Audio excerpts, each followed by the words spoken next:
Hey everyone, you are listening to another episode of the All Things Private Practice podcast. I am joined today by Jorge Fernandez. He is an LCSW in Connecticut, a first generation Cuban American, a private practice owner. He is the owner of Nuevo Dia FW and has been in private practice now for 6 years, I believe. And Good. It's 6 years, yeah. congrats. Thanks, man. Appreciate it.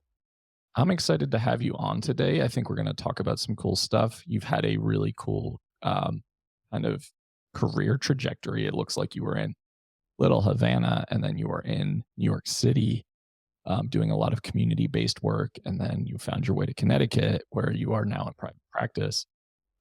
So tell us a little bit about who you are and kind of what you've got going on right now. What's the driving force here in terms of private practice ownership too? Sure. And again, thank you for having me, Patrick. This is an honor to be on your podcast. Yeah, I mean, my road right now is I am beginning my 6th year, owning my own solo private practice here in Connecticut. I'm a fully Spanish bilingual private practice, doing both in person and telehealth, pretty much, serving our small state, the 48th largest state in the country. Working with individuals, couples and families. I'm also now getting more into the supervision and consultation end of things with other therapists, which I really greatly enjoy, and really wanting to expand upon that. And really, as 6 years in the field, I'm ready to diversify into new areas in the coming year, which I think is, one of the reasons even why I found you, because you have such experience in that. As far as how I got here, I think you said it well. I never shied away from doing the difficult things. My first therapy job in the field was basically walking the streets of Little Havana, and on one block, I might have 4 clients, and my 3 o'clock is at this house, and my 4 o'clock is at that house. And, it was quite the learning experience. Then went and continued, to do the same thing in New York City, in all 5 boroughs of New York City. Really never shying away from doing the hardest work for those who need it the most. I continued doing that as an administrator for 14 years after that. And eventually, there was no way that I could interview for one more middle management mental health job. And that was when I made the decision that it is time to jump full time to private practice. I have not made that decision.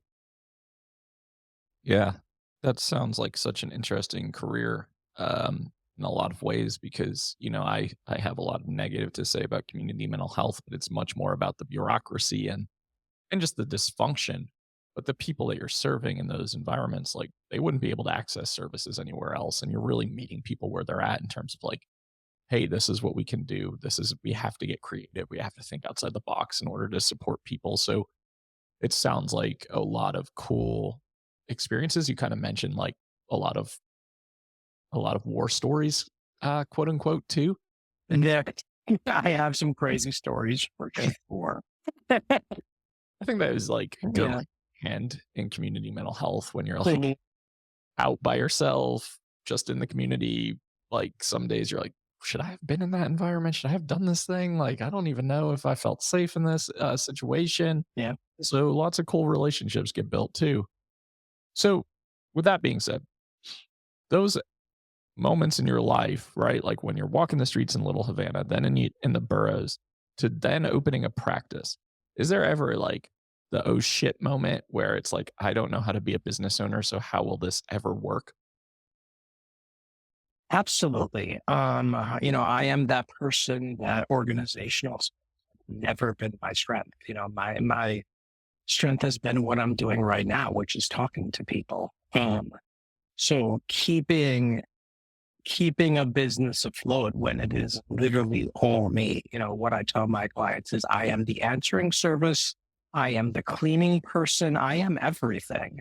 um, has always been a challenge. You know, when you say that "oh shit" moment, it reminds me of when I sat here in this office with the first client to walk through my door in private practice, and it was the first time in 14 years that I had had my own clients, my own long-term clients. You know, I had done nothing but administration for 14 years.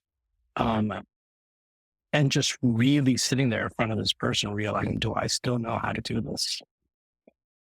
Yeah. And do I still know how to do this in a manner that isn't where I'm not following, the evidence-based model and having, to wrap it all up in 3 to 5 months, etc. It was almost a panic moment. And thank God that I figured out, yeah, I can still do this and I can do this much better than I thought I could.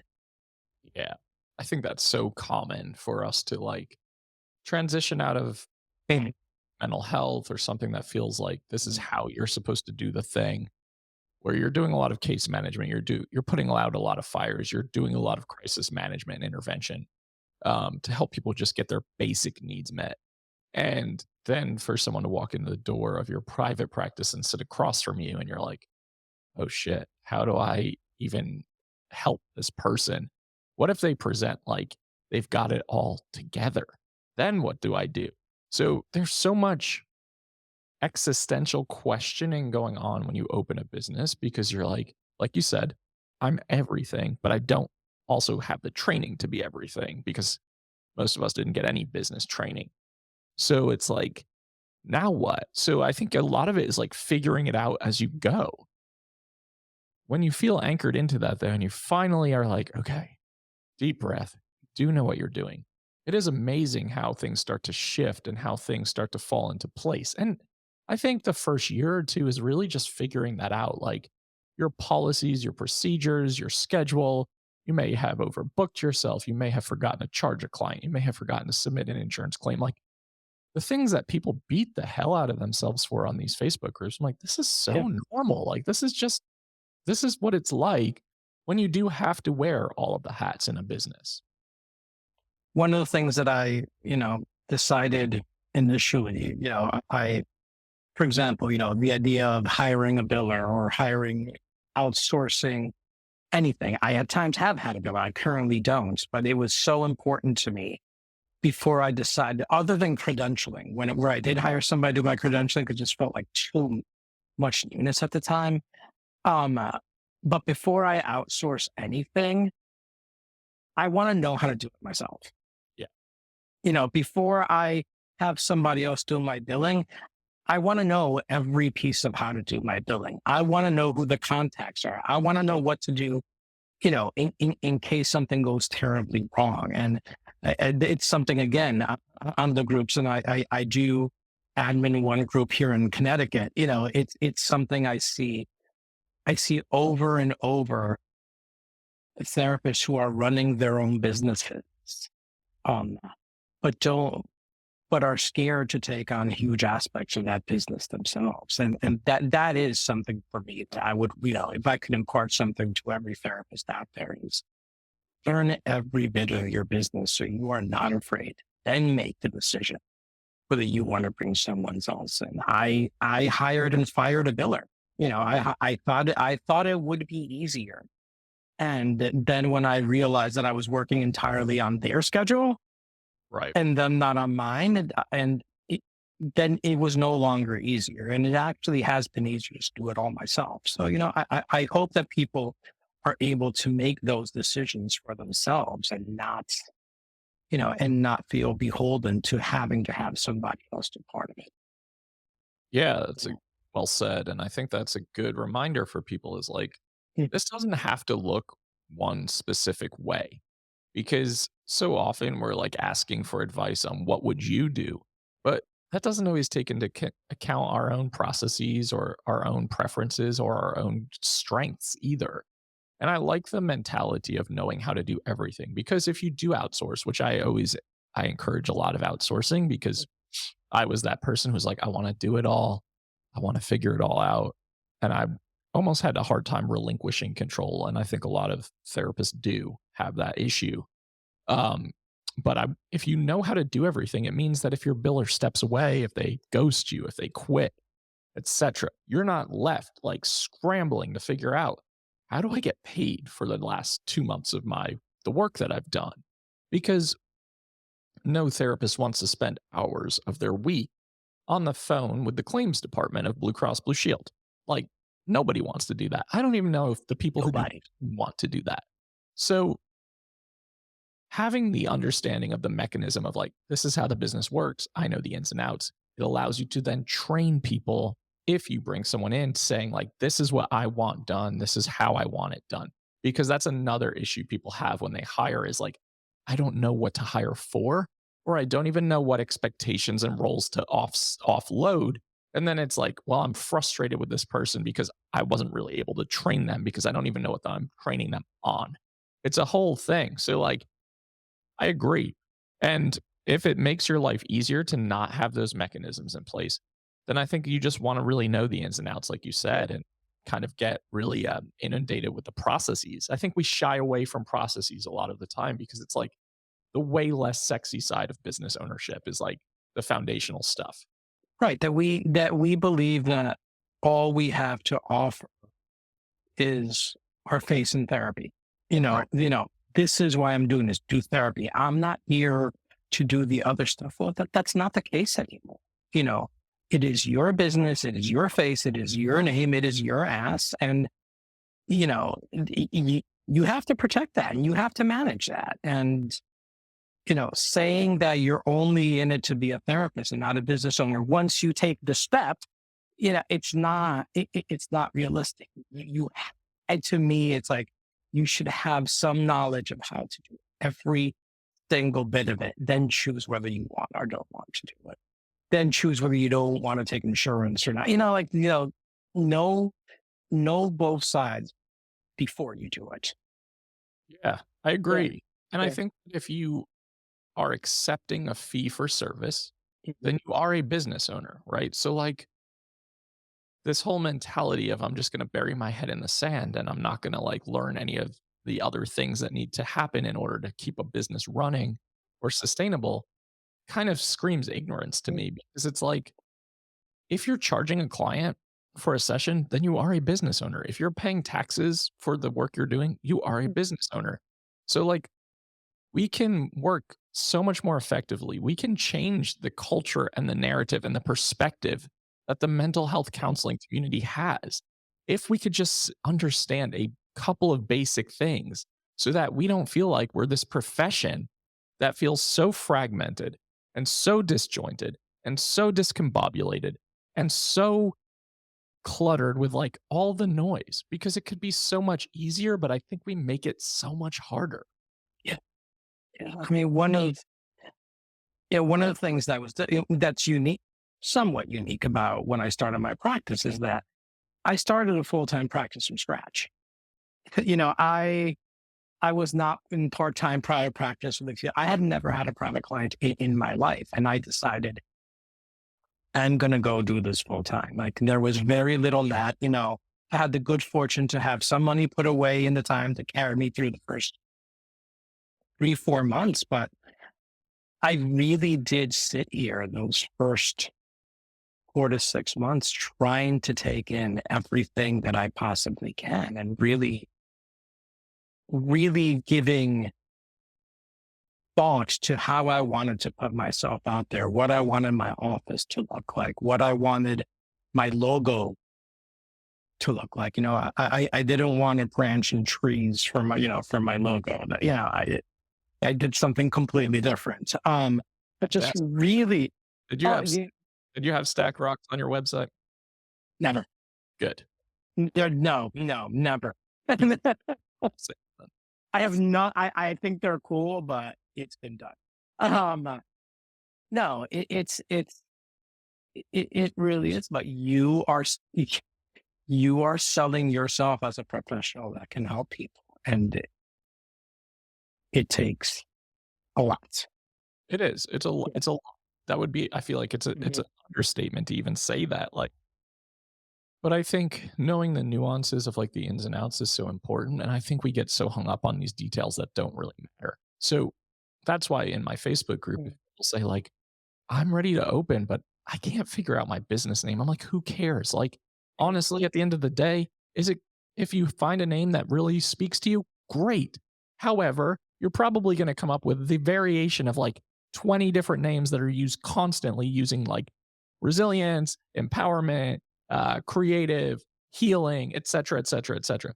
At the end of the day, clients don't care. They just want to know that you can help them. That's all they wanted. Like, if Nike wasn't Nike, would we know what the swoosh symbol means? Would we know what any of their messaging meant? Of course not. So like similarly to any business opening up, a restaurant, a movie Mhm. theater, a small business in general, a private practice, it is going to take time. It's going to take a lot of intentionality. It's going to take some failures. It's going to take some mistakes along the way to kind of get your process smoothed out. And I do think that there is an ebb and flow of being a small business owner that feels like a roller coaster at times, where at times you're like, "Ooh, this is amazing. I'm so glad I did this." And there are days where you're like, "I have no idea what I'm doing and I just want to throw in the towel." They still happen too. Yeah, yeah, 6 years later. I mean, it'll happen every day. So Ask, like, ask any therapist who accepts insurance, what January is like. Because mine is shit now. you know? last day of January. So Yeah. hopefully smooth sailing beyond that. But I think embracing the hard times important too. So like just acknowledging I think about this a lot. I think that my worst day in private practice is probably 100 times better than my best day when I worked at my agency job. And the reason I say that is that I get to have all of the control and autonomy behind everything I do. And you can't really put a price on that. I mean, we are, I said, every day, like I am betting on myself. So every day, no matter what is going on, I have to put my best foot forward. I have to do the best I can for every single client and That's and for every single person who I come in contact with this field. and there's risk, right? Like there's risk in that. But I would rather have that risk and take that risk than not try at all or prevent myself from starting because my perfectionism, my imposter syndrome, whatever Oh, yeah. is saying like you can't do this. You don't know how to do this. Like most of us didn't know how to do this. But we do know how to help people. We do know how to like build rapport. We do know how to validate and affirm and listen. So the other stuff is just like the ticky tacky, check this off the list, figure this out, and ask for help. And I think that's really a big part of this process. And you also like, listen, like 6 years in, I don't know how much better I am at organization than I was 6 years ago, and but it all happens and it all happens reasonably well. And again, it's how much do you want to get in the weeds as far as how much you're making, how much you're averaging per session, what your percentages are. So you don't have to get that in the weeds if you don't want to. And, Yeah. and I think that's important as well. Like, yes, like we need to stay on top of our businesses, but we also don't have to be perfectionists about every single little detail as well. I, I, I I will never own a group practice because I wouldn't be good at it because I don't feel like I would, then my organizational skills really apply to that. But I feel very comfortable doing a solo practice. And I think for people who worry about their own ability, to do this on their own, like, yeah, you should invest in it, but you also don't need to be a perfectionist about it. Yeah. That's very well Mhm. said. So circling back to your Mhm. mental health journey, Sure. what was kind of the final straw where you were just like, I'm gonna go do my own thing and I'm getting out of this world. Um, it was after 14 years of doing, middle management, managerial supervision, directorship kind of jobs. I'm finding myself potentially on the job market again and saying that moment where I said to myself, I cannot sit there for another middle management interview again. I cannot do this to myself. And it took an hour for me to think about, well, then what does that mean? Um, and at that point, it was, well, that means I'm going into private practice.